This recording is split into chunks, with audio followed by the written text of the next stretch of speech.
Let's bring in Anastasia Adel. She joins us now to share her personal experience. She's the author of Russia, Putin's Playground, Empire, Revolution, and the New Tsar. Anastasia, we're really grateful that you're joining us this morning. I do want to give you a heads up. We're awaiting a meeting between Vice President Kamala Harris and Ukrainian President Volodymyr Zelensky, so we may have to cut away to that at any moment. But I want to share with our viewers, you grew up in southern Russia. You have family in Ukraine. I'm wondering how you and they feel about this. How's your family doing? You know, I think what is happening right now, we've been watching it for quite some time, and this is really a tragedy. I want to say that Russia and Ukraine are two separate nations. They're sovereign nations with legally defined borders, but there's really no nation that is closer to Russia than Ukraine. We have centuries of shared past.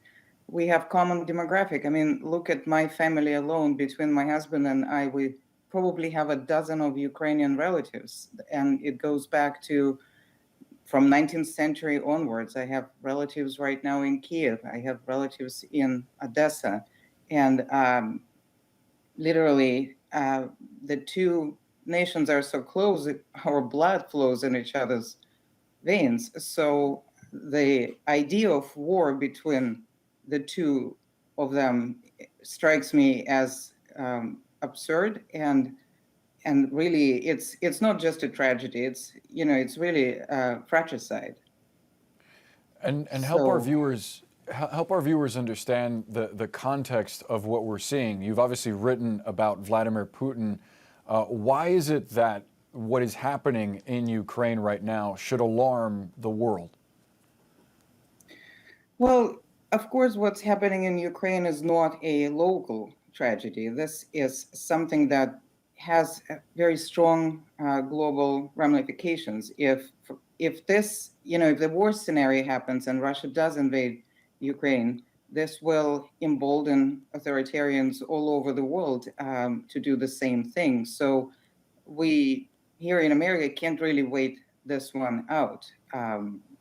It is extremely important right now, and what President Biden is doing is correct because he is responding strongly and coalescing the allies to respond to what is essentially is a geopolitical bullying and nuclear bullying by the Russian government. So we have to pay very close attention. It's a precarious moment in history, and I'm hoping we can continue the diplomatic engagement because really, the alternative is war. And as somebody who grew up in Russia, we had all these sayings about how anything is better than war, that the Russians do not want war. There are songs with that title. So the thought of Russian tanks potentially being in Kiev really still shocks me. I want to get your perspective, Anastasia, on the false flag operations that President Biden and other Western allies have accused Russia, Vladimir Putin, of trying to conduct.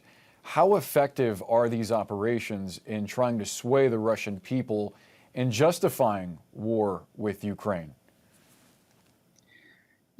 I think that there are Russian people and there are Russian people. It's a big country with millions of people. So there is a contingency that watches the Russian TV and the propaganda that's being pumped at them 24/7 for now several years, ever since anti-Ukrainian propaganda, ever since Russia annexed Crimea. And that group, that segment is really buying into what they are being fed.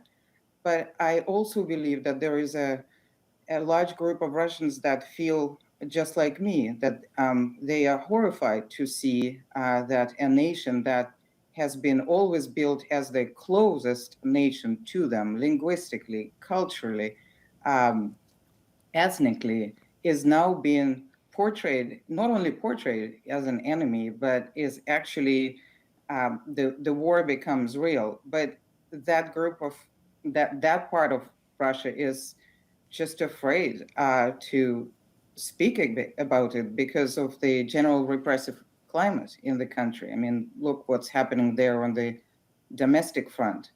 So I think that Russian people are a diverse body, and I'm here in America, so I have an opportunity to speak, but not a lot of people out there can voice what's on their mind. But like I mentioned before, we were all brought up back in Soviet Union with the idea that anything is better than war, that Russians are a peace-loving nation, that we only protect our borders. But this looks increasingly, this is an expansionist war if it comes to war. So what happened? Yeah. Anastasia Adel, we appreciate you sharing your story with us and lending your voice to a righteous cause, peace. Thank you so much. It's a pleasure. Thank you. House Minority Leader Kevin McCarthy couldn't help himself. He had to weigh in on the Wyoming primary race, endorsing Liz Cheney's opponent.